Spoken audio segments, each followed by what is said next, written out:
కర్కాటక రాశి వారికి ఈ ఫిబ్రవరి 15వ తేదీ నుండి నెలాఖరు వరకు కూడా ఎలా ఉంటుంది అంటే చాలా బాగుంది, అనుకూలవంతముగా ఉంది అని తెలియజేస్తూ ఉన్నాను.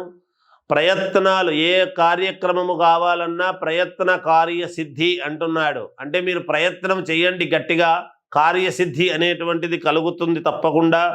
గృహమున ఆత్మీయులతో ఆనందముతో సంతోషముగా కావాల్సినటువంటి స్నేహితులతోనూ బంధువులతోనూ గడుపుతారు. దైవ సేవా కార్యక్రమాలకు ధన సహాయము లాంటిది చేస్తారు తప్పకుండా. రావాల్సినటువంటి సొమ్ము సకాలములో మీకు మాట ఇచ్చిన ప్రకారము మీకు అందుతుంది.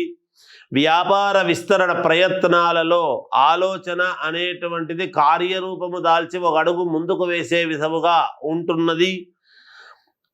ఇంట బయట విశేషమైనటువంటి ఆదరణ మీకు లభించబోతూ ఉన్నది.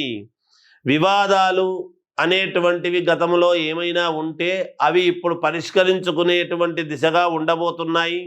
సంతాన వివాహ శుభకార్యాల గురించి కుటుంబంలో చర్చలు జరిపి దానికి తదనుగుణంగా కావాల్సినట్టుగా ముందుకు సాగుతారు.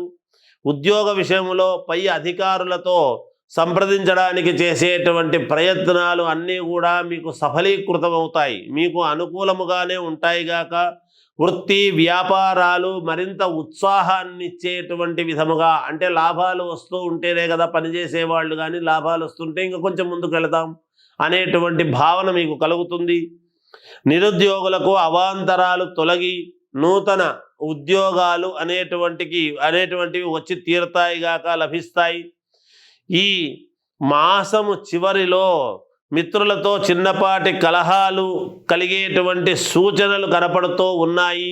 వృధా ప్రయాణము అనేటువంటిది జరగవచ్చును. అనవసరంగా నేను వెళ్ళాను, అక్కడికి వెళ్ళకుండా ఉంటే బాగుండునేమో, టైం వేస్ట్ అయింది, వృధా అయింది అని కొన్ని చోట్లకు మాసము చివరిలో అనిపించేటువంటి పరిస్థితులు గోచరిస్తూ ఉన్నాయి. అలాగే కుటుంబంలో అన్ని అనుకూలవంతమైనటువంటి నిర్ణయాలు తీసుకొని కుటుంబం అంతా కూడా సంతోషముతో గడిపేటువంటి పరిస్థితులు గోచరిస్తూ ఉన్నాయి ఈ మాసమని తెలియజేస్తూ జయోస్తు.